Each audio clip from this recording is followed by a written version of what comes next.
Il sera loisible à chacun, chacune et à tous de se rendre dans ces stations pour profiter de l'air pur de nos belles montagnes. Simplement, toutes les remontées mécaniques et les équipements collectifs seront fermés au public.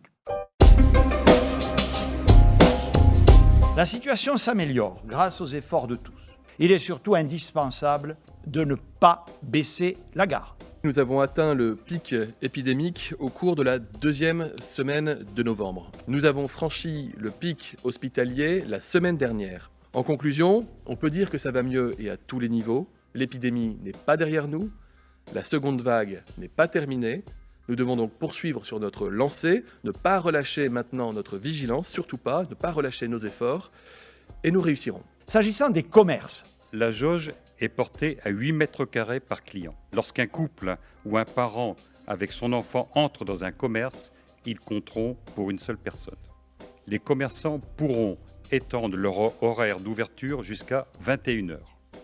Nous faciliterons par ailleurs les dérogations de l'ouverture des commerces le dimanche. En revanche, les bars et les restaurants resteront fermés jusqu'au 20 janvier. Ce virus, décidément très pernicieux, nous oblige à fermer des établissements qui symbolisent la convivialité et surtout un art de vivre à la française.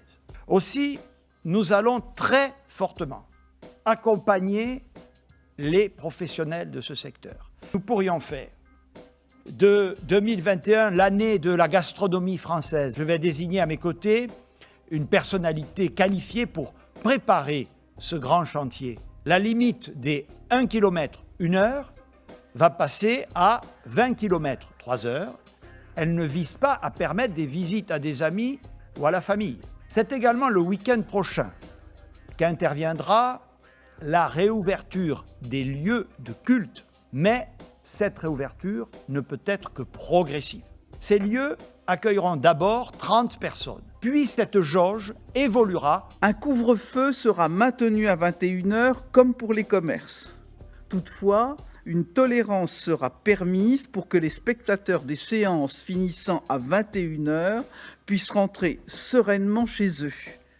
Ils devront être en mesure de montrer comme justificatif leur billet de spectacle ou de cinéma. J'évoque maintenant la période des vacances de fin d'année pour vous préciser qu'à compter du 15 décembre, vous pourrez vous déplacer librement entre régions. Les centres de vacances et les colonies de vacances ne pourront pas rouvrir pour les vacances de fin d'année.